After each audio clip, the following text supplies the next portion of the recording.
very much. Merci beaucoup. And bonjour, mes amis. And as I said on the first day, I am going to speak in English. I feel very disadvantaged in my education that I stopped French so early. So we can have the, let me, before we go to the second slide, so I want to say a very big thank you to the organizers, especially to Professor Pendaba and the rest of the editorial committee. Penda is formidable. Her energy and commitment to not just the Global Africa project here, but the Global Pan-African project is, is something that is praiseworthy, and I just want to express my gratitude for her energy and to say that I'm very proud to have her as my sister on this journey. Also thanks to Laurent Vidal and all the members of the Global Africa Steering Committee and all the colleagues at the Scientific Committee. My gratitude to all of you for the good work, and it's so exciting to hold the journal in my hands. And thanks to all the organizers in the background, the people that we don't normally see, the young people in their colorful outfits who are there to help us navigate this space. Merci beaucoup to all of you. We can have the second slide, please. So, it's a tough time to be young. In my own youth, growing up in Ghana and ending up in the University of Science and Technology in Kumasi, where I studied architecture, university education was free, and not only was it free, we also got an allowance for our food, and we got a loan in order to get our books and whatever we needed. This is, what, some 40-something years ago. Fast forward to today, you're not going to have that. You struggle to find a place to stay. You're not guaranteed a job, something that never occurred to me, that I would not have a job when I graduated. So in as much as my generation, for example, we faced, yes, military coups and soldiers were pointing guns at us, I think that the layers of trauma and challenge that young people face today, it's really a new space that we are looking at. Young people live under a constant barrage of personal experiences or news about racial abuse, environmental destruction, climate change, and now the fallout of COVID-19. Unemployment, the difficulty of finding sustainable livelihoods. Am I going too fast for the translators? Okay. The absence of civil liberties, political instability, bad governance, and failed neoliberal social and economic policies. They have just exacerbated long-standing problems and diminished young people's ability to support themselves and their families. And as we all know, especially on this continent, there's an expectation that at a certain age, you're going to be giving back to the family. And you are not, in as much as you may still be living at home, you're going to contribute to the family pot. And not to be able to do that is extremely frustrating. Many are unable to attain the prerequisites of full adulthood and take their place as fully fledged members of society. And this creates what Mozambican colleague Alcinda Honwana refers to as a state of waithood, a prolonged period of suspension between childhood and adulthood, right? Normally that transition is kind of smooth and not so long drawn out, but now there are so many years between the period when you are no longer considered to be a child, but you are now also not seen fully as an adulthood because you can't contribute to the economic sustenance of your family. A related issue, which I won't go into here, but Honwana notes that a 40-year-old who is unemployed and unmarried is still a youth man or woman. In contrast, at the age of 10, child soldiers, AIDS orphans, or child laborers assume adult roles, even if many of them are later pushed back into waithood, right? So you have this very ambiguous space that young people are occupying or not occupying, but that's for another conversation. And for those who are really interested in, youth culture and youth politics, I will recommend highly Alcinda Honwana's work. In spite of all this, at the same time, there's a lot of innovation and creativity. Of course, not surprisingly, because we know that in the crucible of suffering, some people, rise to the top, they innovate and they create. And psychological trauma can be a driver of such human creativity. But you cannot live in such a state without breaks. You need breaks of success and of hope. So in as much as distress can be functional, we need to move into spaces where young people can feel better and have hope to improve the quality of their lives. In engaging with you today about young people and the future of African and Pan-African research work, I will really not be telling you anything that you don't know. Yesterday I was asking somebody how many different ways you can tell the same story. But there's an analogy that I often use, and this is with HIV/AIDS. The time that we dropped the ball and stopped talking about the way HIV/AIDS operates, that's when the numbers went up. So even as HIV/AIDS is now a chronic condition for many people, is no longer necessarily a life sentence, we still need to keep talking about it. So hence what I'll be doing today is telling you things that you know, but hopefully what I am doing is putting it together in a way that will tug at our heartstrings and make us do a little more than we are already doing.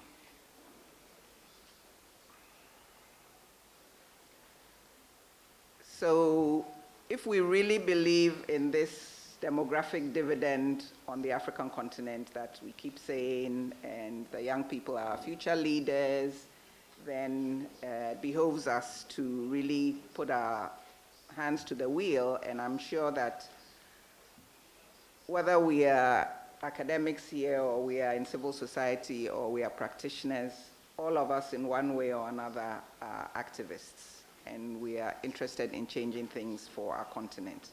And the question that our Pan-African ancestors will ask us is, what legacy are we leaving for the next generation? So we must prioritize this engagement. So we all know Africa's population is youthful. About 60% of Africans are under the age of 24. For African and Pan-African research and advocacy, they represent a tremendous potential for renewed reflection. However, their place in universities, research institutions, and other intellectual spaces remains under-acknowledged and under-applied. There's so much that we can harness in different ways. This has changed somewhat since COVID and the proliferation of all these online platforms, but there's still so much more that can be done about the creation and the dissemination of knowledge. Next slide, please. So I think we all have a sense of the statistics when it comes to our youth, so I'm just giving us a few here for context. About 420 million youth purportedly live on the African continent those between the ages of 15 to 35, making about 22.7% of the world's total. According to UNESCO, we should expect that by the year 2030, young Africans will make up about 42% of the world's youth and account for 75% of those under the age of 35 in Africa.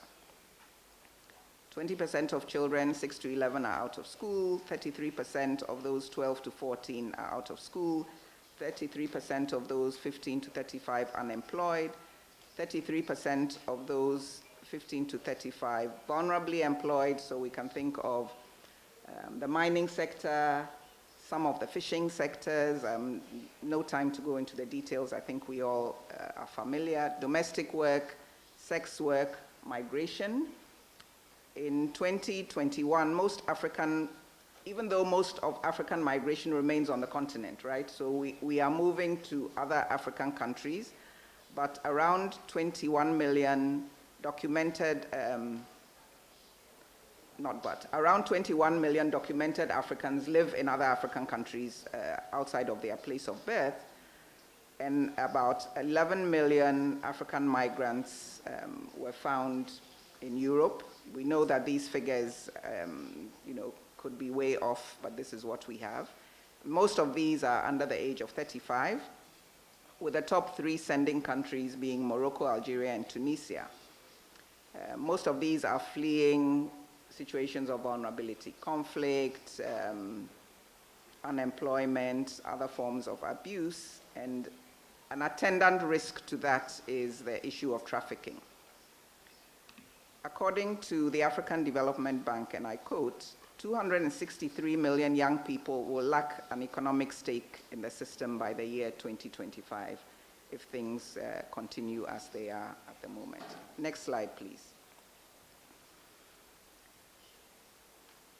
With issues of health and well-being, I start with a comment on mental health. And one of the research units that works on issues of mental health indicates that over 14% of young people experience significant, on the continent, experience significant psychological challenges, and almost 10% qualify for a psychiatric diagnosis. The website is on the slide. Research has shown a high incidence of mental disorders and mental health symptoms among adolescents in 16 sub-Saharan countries, with a greater burden compared to that in high-income countries. And this is from a study whose link is on the website. The work that was reviewed and published in PLOS ONE estimates that 10 to 20% of children and adolescents worldwide experience mental health problems. And the most recent systematic review focusing on sub-Saharan Africa reported that 1 in 7 children and adolescents experience significant psychological challenges, and almost 10% qualify for a psychiatric diagnosis. And you may know that the WHO says that mental ill health is the fastest growing disease globally and on the continent. And COVID-19 has just come to exacerbate that. And then all the news that one is hearing about racial inequalities and the conflicts in various parts of the continent. I'm going to skip some of the issues on mental ill health, except to say that this is very, very gendered. I'm doing some work on young African men on the continent and in the diaspora. And one of the issues that they consistently raise is the failure for society to give them permission to be vulnerable. And so this notion of that a man doesn't cry and you've got to be, pull yourself up by your bootstraps. And also the absence of a place to go with your issues is very challenging for young men. So not surprisingly, rates of suicide among young men are really on the increase. The WHO also gives us other data on morbidity, mortality, diarrhea, respiratory diseases, HIV/AIDS remain problematic for young women, early pregnancy and childbirth, and other associated issues with pregnancy. We know that many of these pregnancies are not chosen by these young women, and then of course associated with that is the risk of unsafe abortions. Crime, unsafe working conditions. Substance abuse also is very much on the increase. Tobacco, prescription drugs, cocaine, alcohol, gambling. There's a young man who is in my life who is addicted to gambling. He has a very low income, but all of it goes into gambling. And you cannot see how he's going to get out of that addiction and live a life that is wholesome. And this is somebody who is in his early 30s and has a 14-year-old son being looked after by his mother. And at the same time, the gambling sector in Ghana is not regulated. People are making huge amounts of money, currently not taxed, and yet our government in Ghana is trying to seek other forms of taxation that really disproportionately hit people who are young, or underemployed. Next slide, please.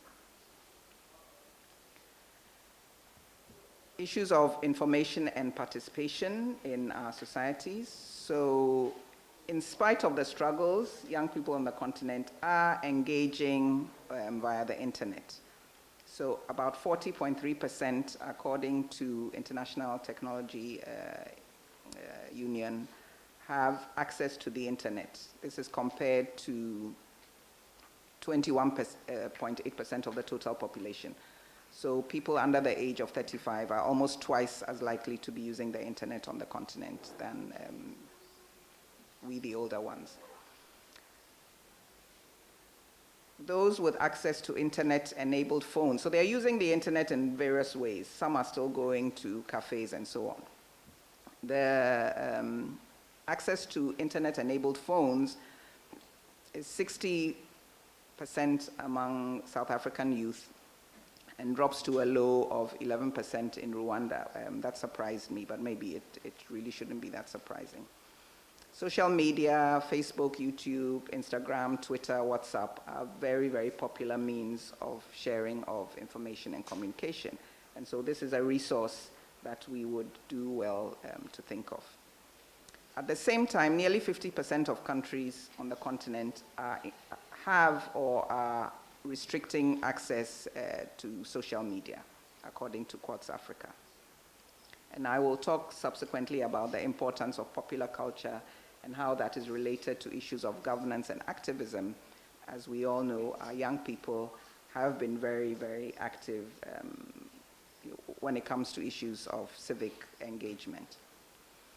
So they are also hungry for knowledge and for change. If we put the innovation, the frustration, the anger all together in a pot, there's a huge hunger for information, for knowledge, for histories, very much a hunger for histories. I see that everywhere I go, where narratives are shared with young people and they're like, wow, we didn't know this. This happened in our own country, we were not aware. And the internet is really a very powerful place where we can share that information. Just to give two little snippets to explain the ways in which I saw this very clearly presented to us. In 2013, the Institute of African Studies, where I'm located, we celebrated our 50th anniversary, and two of the speakers that we invited were Fatuso and Gugiwa Tiongo. And we decided to have a special panel for young people with them, because we felt that if we put them in the same space with older people, we, the older people, will hog the conversation. The young people will not have an opportunity to ask questions. And they engaged so richly. They didn't know Fatu, but they knew of Gugiwa Tiongo, but they were so fascinated, particularly by Fatuso and what she had to share.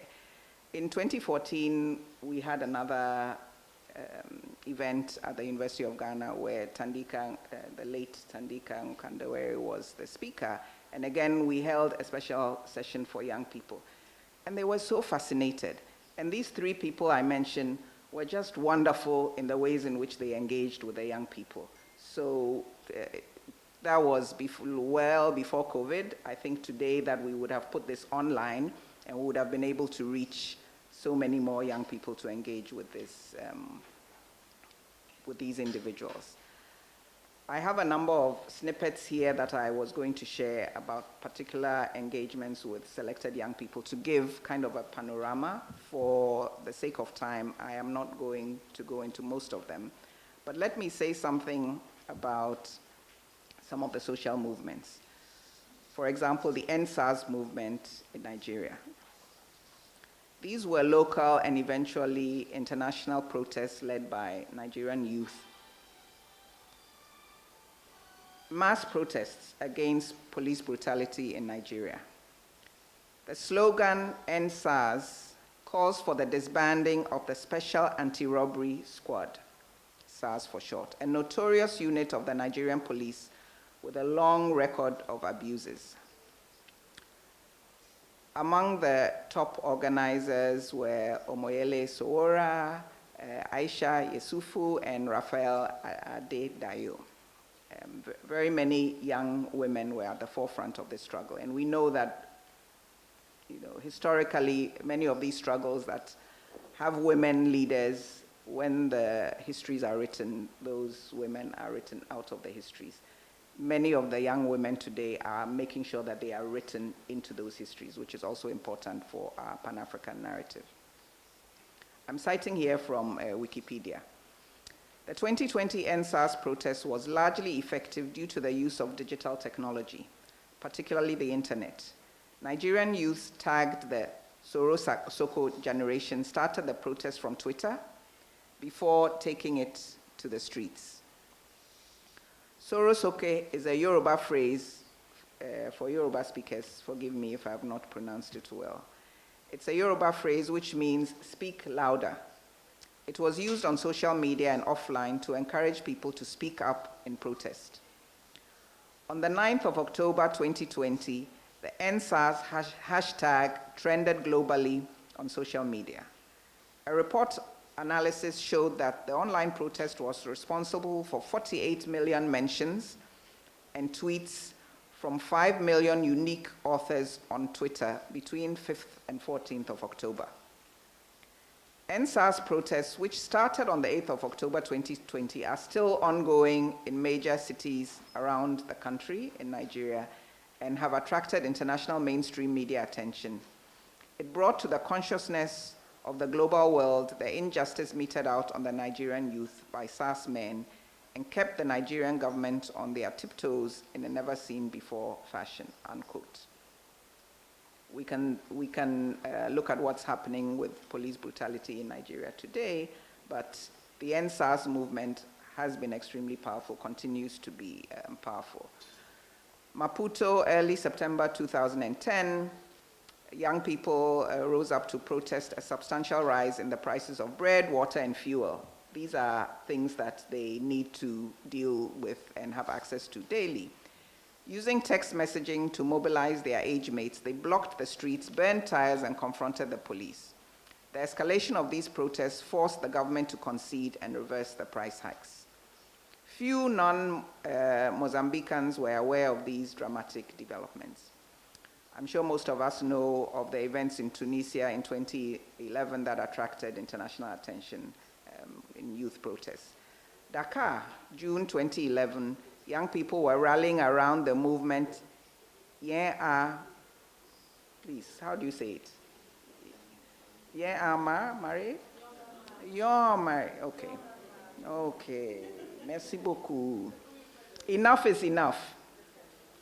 Senegalese youth came out to the streets, clashed with police, managed to stop the approval of constitutional amendments that would benefit former President Wade, and galvanized by this victory and using the slogan, Ma carte d'électeur, mon armée, mon âme. My voting card, my weapon.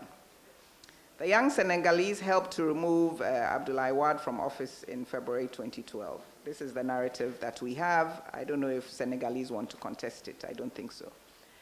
In the past couple of years, apart from these well-known events in Egypt and Libya, young people took to the streets in anti-government protests in Sudan, Angola, Burkina Faso, Malawi, and of course, Nigeria, other places on the continent. Recently, last year, we had a Fix the Country movement in Ghana, also protesting similar issues. Across the Black world, COVID-19 has spurred both social and technology-driven innovations. So, talking about the crucible of suffering and what young people have been able to draw out of this. There have been innovations to help diagnose and manage the disease, and many of them have been created by young African/Black entrepreneurs. As early as April 2020, Senegal was reported to be producing a testing kit that would cost users $1. And the website TechPoint Africa, which is managed by Emmanuel Paul, reported on 6 African innovations against COVID-19. For example, the site reported on a triaging application being developed by Wale Adeshon and his team at Welvis Health, a health tech startup in Nigeria. And the website notes, and I'm quoting, "The COVID-19 triage tool is a free online tool to help users self-assess their coronavirus risk category based on their symptoms and their exposure history," unquote. Others were a team of young people in Ghana built a comprehensive real-time tracker of COVID-19 cases across Africa. Another innovation, artificial intelligence innovation from South Africa with several inventions, was also reported to be working to provide cheap and accessible medical masks for hospitals with the aid of members of Robots Can Think platform. And there are many other examples. For those interested, please go to the website, TechPoint Africa. An interesting part of this narrative is that many of these stories did not make it into the international media. So we heard of innovations coming from all around the world, but not many of those coming from the continent, and you actually have to go and search for them. I think that as soon as we hear about them, let's spread the word and encourage our young people. So all of these young people, 15 to 30 or 40, depending on how you are counting youth, at home or in the so-called diaspora, male or female, religious or secular, most of them have a commitment to the continent. You talk to young people, the research shows that they want to stay here, they want to be here, and yet many are feeling pushed out of their home countries, whether they are moving from Ghana to South Africa or from Ethiopia to Sweden or whatever the case may be. Their preference really would have been to stay on the continent and to contribute because they get the pleasure and the acknowledgement that they are looking for.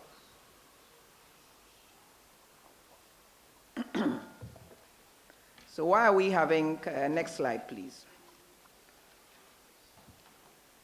Why are we having this conversation today? I think that we all recognize that unless we regenerate our DNA, our own survival as people of my age, I'm going to be 62 in a few weeks, you know, where are we going? We are not going to survive if the younger generation is not there to enable us to survive. They have to pay our social security.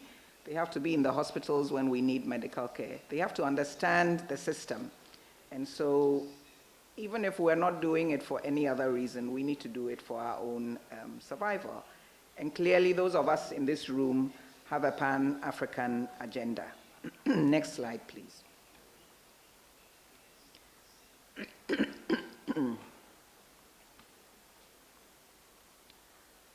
So if you read what's on the slide, I'm coming to Pan-Africanism, that very ambiguous category.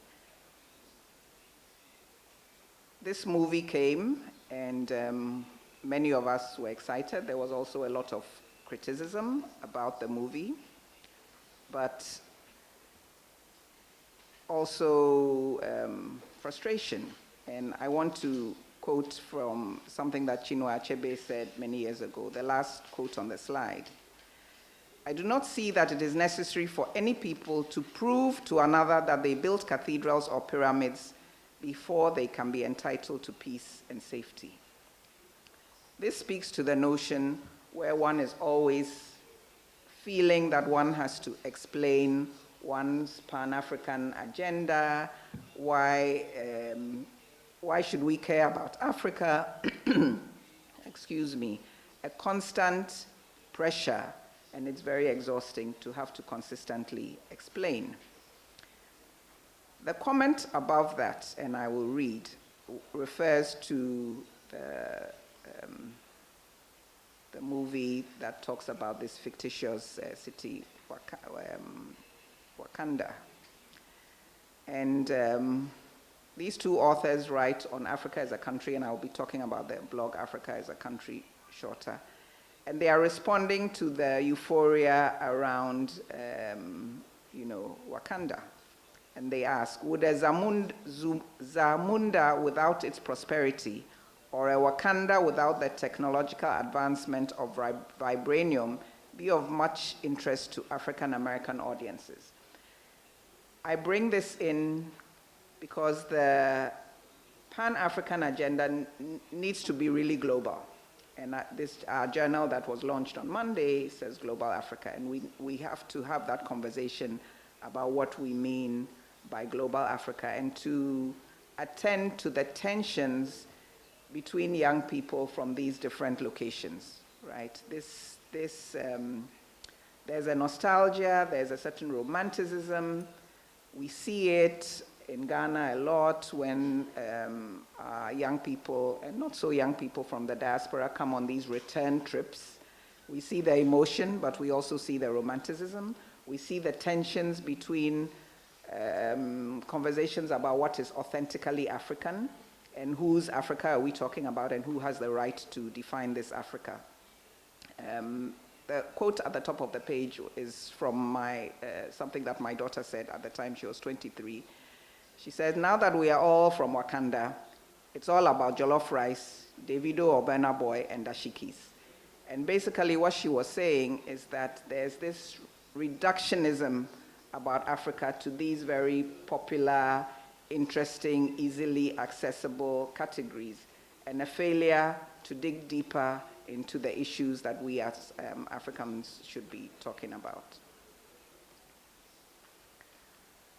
So just a very brief comment on African, Pan-African research, what it is and why we need it, because I feel that I am preaching to the choir here. But very simplistically, I feel that Pan-Africanism is an acknowledgement of the social, cultural, and historical bonds that unite people of African descent. We know that race is not real biologically or from a perspective of DNA, but race is real when it comes to social and cultural issues and to the histories that we've experienced. And an acknowledgement of those binding issues is at the core of Pan-Africanism. It is an understanding of our shared struggles, and as a result, our shared destinies. We cannot run away from that. I think the last few years with COVID, apartheid, and all of that has shown us very clearly that these destinies are inextricably linked. It's also an understanding of the importance of dismantling the divisions among us, African people, African-descended people, in order to work towards greater social, cultural, and political solidarity. Next slide, please. So I want to say a little about some of the sites where young people are currently engaged and engaging. We must restore forms of knowledge transmission that come from outside of formal scholarly spaces, such as within the arts, music, theater, dance, painting, and so on. These have traditionally been sites where knowledge has been shared in our communities. For example, Sia Clarke's book, 2018, titled Hip Hop in Africa, Prophets of the City and Dusty Foot Philosophers, examines some of Africa's biggest hip hop scenes and shows how hip hop helps us understand specifically African narratives of social, political, and economic realities. Visual and online sites, including blogs and websites, curating stories and visual narratives have become extremely sophisticated and rich. In a 2018 article by Aubrey Bloomfield and Sean Jacobs, they summarized what young African scholars had already been saying for a long time, and that Jacobs has been practicing, namely, and I quote them, "The internet and social media increasingly are becoming sources about the African past and present in ways that will influence, to some extent, how history will be learned and the form that methods of historical research will take," unquote.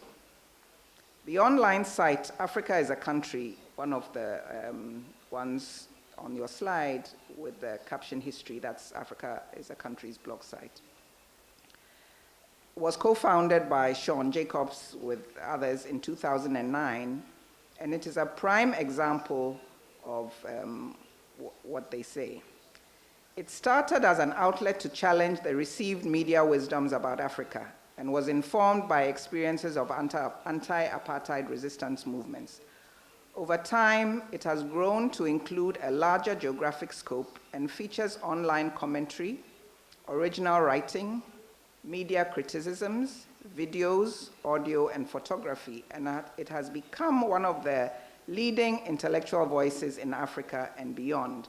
And indeed, if you can get your work onto Africa is a Country, it is a feather in your cap. Let me mention a few others.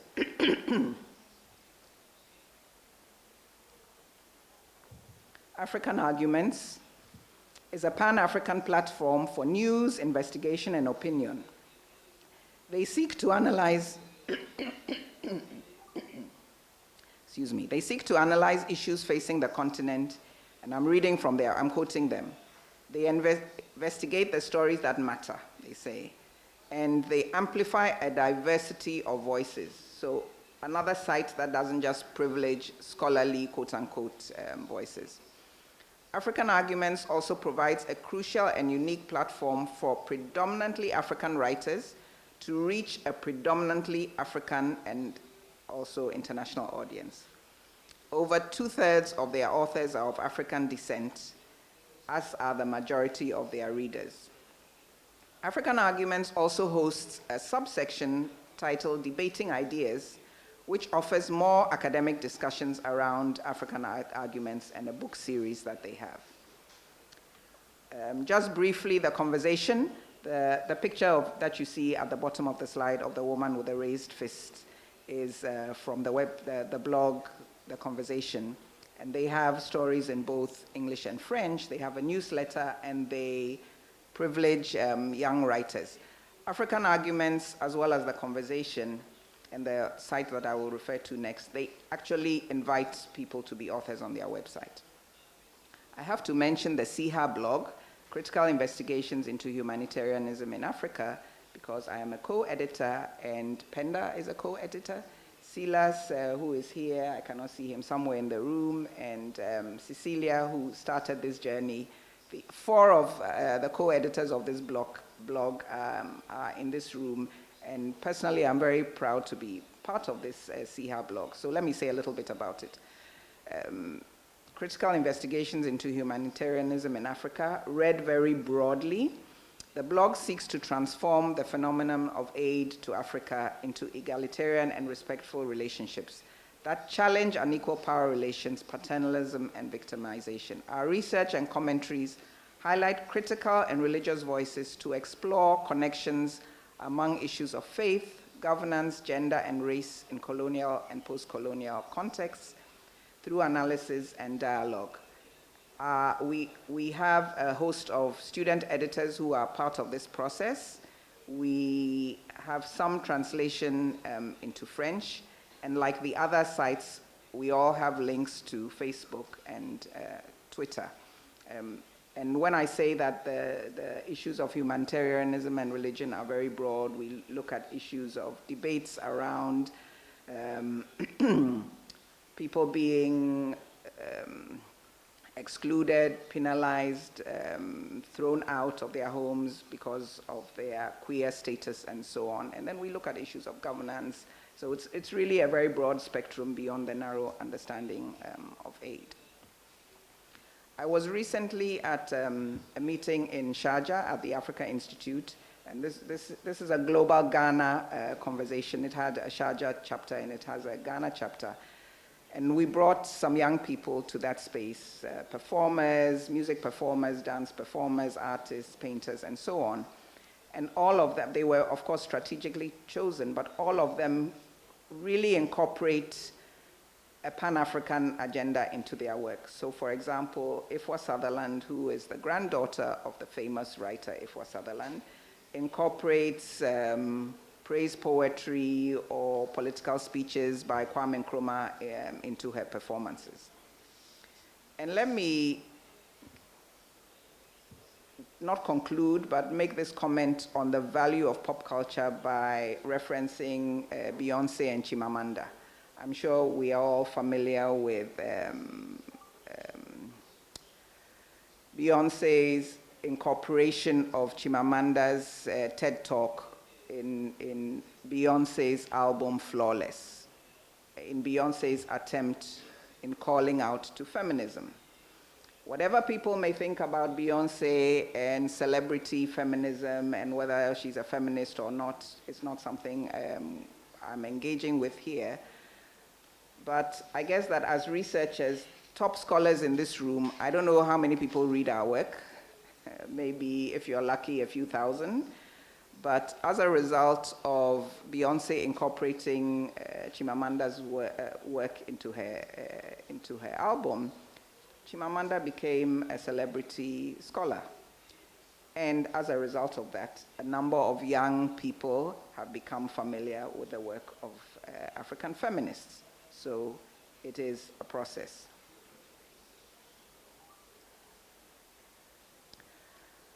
One artist whose work is both an articulation of these transnational trends and of an advancing Pan-Africanism is Ghanaian-born, New York-based hip-hop star Blitz the Ambassador.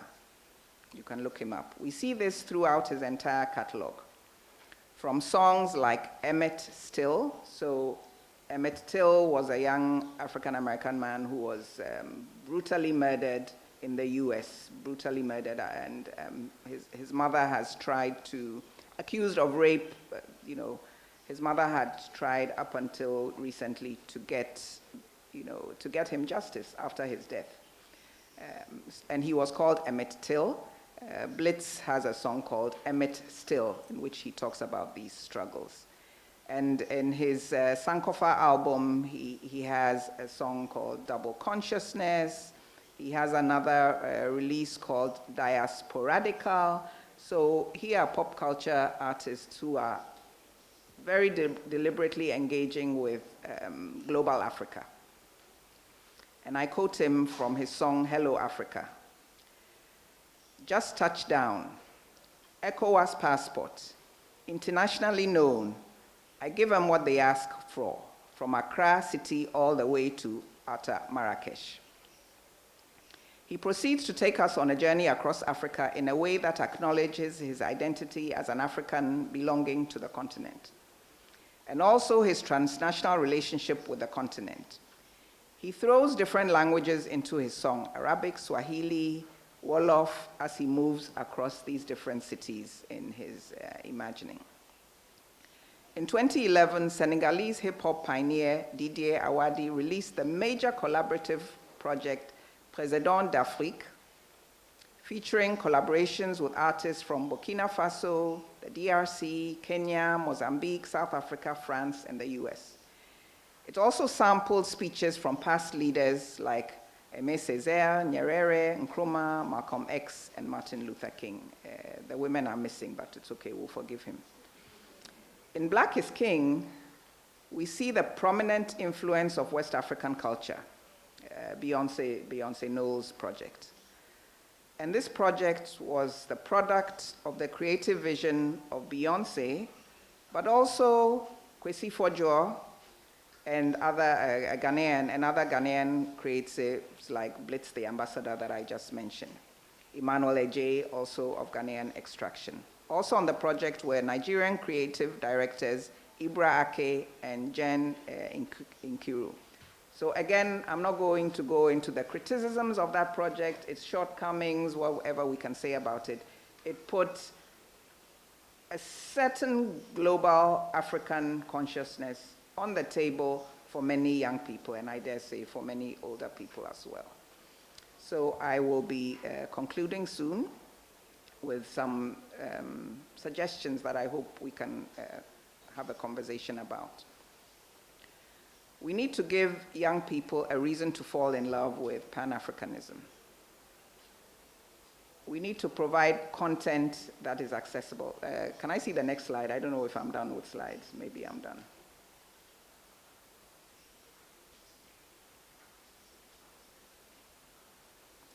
Next slide, please. Okay, all right. So there's our journal. Let me repeat. We need to give young people content that is accessible, that is attractive, that resonates with them. We need to be willing to deconstruct and speak a language that young people can understand. We must be wary of the way we use our concepts. We need to unpack them. A lot of big words that don't mean very much if not translated. Patriarchy, bourgeoisie, the state, the post-colonial state, decolonization, neoliberalism, imperialism, fundamentalism, Pan-African, the subaltern. What do these terms mean? Can we use them? Yes, they are important. Can we break them down and translate them so that they are understandable? I think that on the first day, Penda said something which I will translate to mean that we will have some kind of a youth chapter in this Global Africa project, and maybe some annual institutes for young people, starting from high school students, where they can engage with each other, and it will be a safe space where they don't feel intimidated by those of us with big English and French and whatever it is. For meetings, for conferences, we need to provide support, even if it's online, and thank God for the online meetings, but also the physical meetings. We need young people to be physically in the spaces, and it costs money. And so we need to put money there so that it's so important to engage physically. And the African Studies Association that was founded on the continent, one of the reasons that we move from country to country, and one of the reasons that we meet on university campuses, is so that students can engage. So you don't need to necessarily be a paid-up member. You don't need to have registered. You hear that Mamadou Diop is speaking. You walk into the room. You listen to him. You maybe ask a question, and then when you finish, you go to your history class, right? You will definitely not likely be able to travel to New York to go and listen to him speak. So we need to make it accessible for young people. Our journals need to be online, and we need to have these bite-sized. I know we are uncomfortable, so many characters, Twitter, whatever it is, but we need those bite-sized versions. And then there can be links to the longer story. So if it's a subject that engages you, you read the little version, you click on the link, and you have access to the longer story. And our organizations need to have constantly updated and contemporary aesthetic appeal. Right? Some of the stuff that we do has way too much text, not enough images, there's no sound, there's no music. Just add one hip-hop or hip life or a little 2-minute, 5-minute film, and you've captured the attention. And then when they are drawn into the space, then they can continue to travel. I'm sure all of us who teach use film and novels and so on in our teaching, cartoons and all of that. So that aesthetic appeal is really, really very strong with the young people. We shouldn't be afraid to, as intellectuals, especially those of us in the academy, to use these other tools, right, and to draw young people in. So on that note, I will conclude. Medase pa, asante sana. Jeff, merci beaucoup pour votre attention.